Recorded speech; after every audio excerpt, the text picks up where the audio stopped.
Good afternoon. My name is David Robbins, and I'm an associate editor of GI Endoscopy. I'm here this afternoon with Michael Manfredi, who is the co-director of the esophageal atresia program at Boston Children's Hospital. Good afternoon, Michael, and thanks for joining us. Thanks for having me.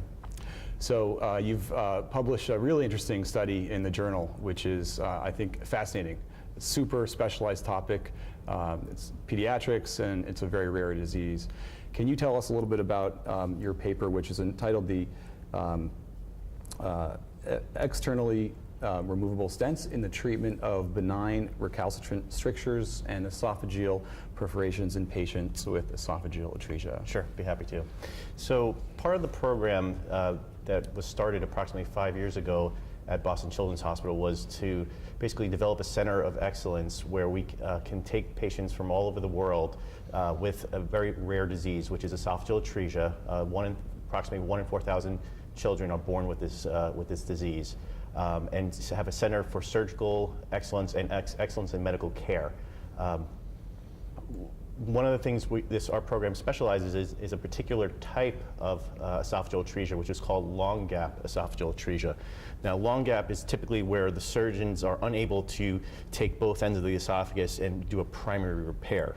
Now, typically, in the past, this has always been a very difficult this has always been a very difficult disease for children and the surgeons, because what do you do? Because if you can't put the esophagus together, what's the conduit? So many times patients will have interposition. So either a piece of colon is in place of the esophagus, or sometimes they'll pull the stomach up into the chest and serve as to kind of fill in the gap of where the esophagus was. Now, an operation that was kind of developed by a surgeon by the name of Dr. Foker, where basically what he did was placed the esophagus on external traction, and then by inducing stretching of the esophagus, you also induce growth.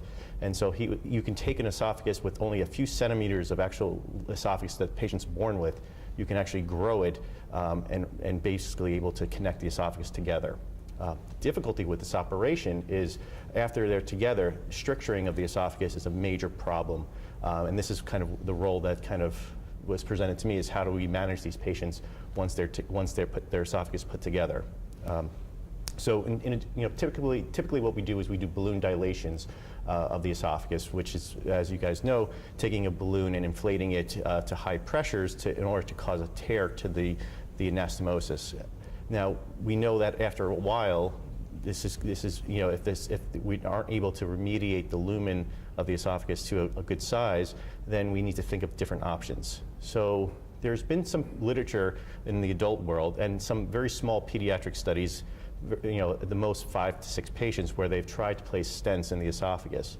The rationale behind this is if you can place, instead of doing weekly or every 2-week dilations, if you keep a stent in there and basically have the effect of a dilation for an extended period of time, that you'll successfully be able to hopefully kind of keep the esophagus open. Mm-hmm. And this way you kind of don't have to have these patients undergo anesthesia, which is different than the adult patients, because sometimes they're doing the sedation. We do all our cases under general anesthesia. So the idea of keeping a stent in for a few weeks was ideal, so we can minimize the risks of complications from anesthesia with these patients.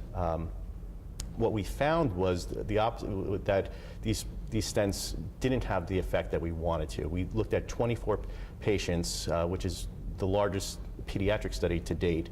And the patients, we placed these stents. Now, the other issue is these stents, they don't make esophageal stents for children. So right. we were forced to kind of use different types of stents to we were forced to get different types of stents in order to place them in our patients. So we typically used airway stents.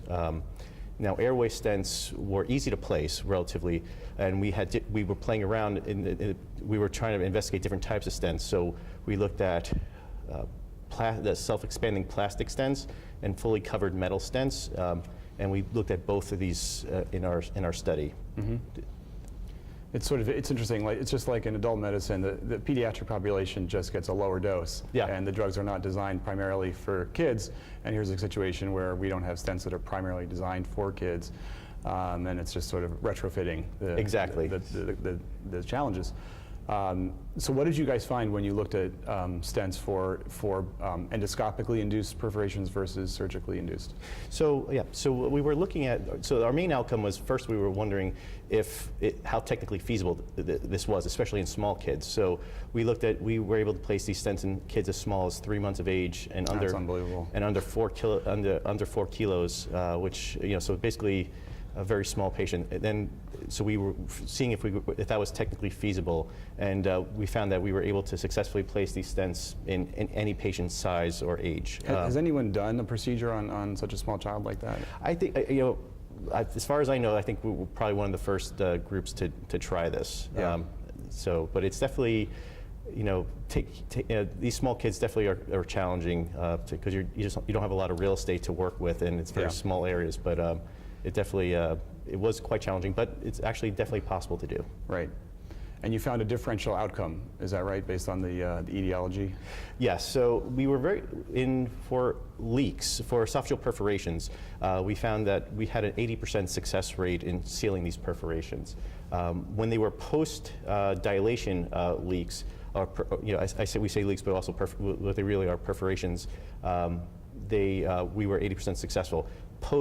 We also looked at post-surgical anastomotic perforations or leaks, and we were less successful in sealing those perforations. We were about 25% successful. So definitely we noticed a difference in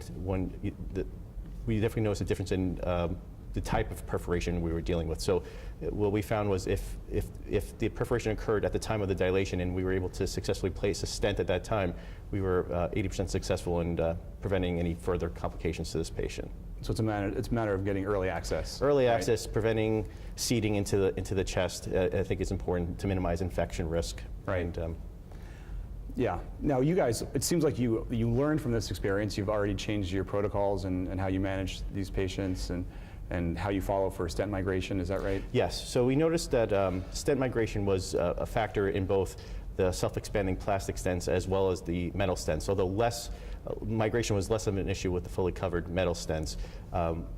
We found that most patients had some difficulty tolerating these stents, which is kind of part of the reason is because of the nature of the stent. Now, airway stents are a little bit more rigid than esophageal stents because the trachea is meant to handle things a little bit, there's cartilage there that help it, you need to have something a little bit stiffer. So we did have a lot of patients have a little bit of discomfort.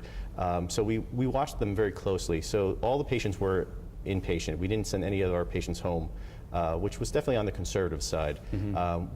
We started doing X-rays, chest X-rays daily at first, just to make sure we didn't notice migration.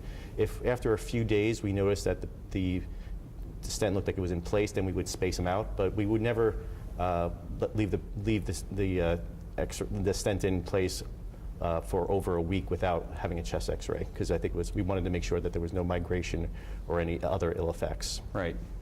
And ultimately, you were surprised at your results?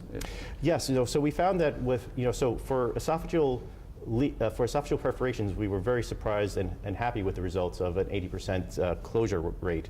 But for the treatment of refractory strictures, we were a little bit disappointed with our results. We found that in approximately 26% of the patients within 90 days, all the strictures came back. So, right. Which is kind of, if you look at the adult literature, is kind of on par with what the adult literature showed, that there was, in that 25 to 30% range. So our results kind of support what the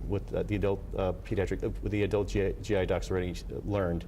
Our previous pediatric studies actually were a little bit more optimistic, in that they potentially are beneficial. But I think this is being a little bit of a larger study, and we were able to follow these patients for a while. We were able to show that stents, potentially just placing a stent in and hoping that you're going to keep the esophagus open and then take the stent out and then there won't be any problem anymore, is not accurate. That these strictures will come back. Yeah, a sobering reality. Yes. Yeah, well, thank you very much. Clearly you guys are challenging an extremely rare complication of a rare disease with a high technical failure rate, but you're writing the book as we speak. Yeah, and we're definitely learning as we go, and definitely we have a great patient population, a great group that we're trying to study this with. Yeah, great. All right, Michael, thank you very much. All right, thank you very much.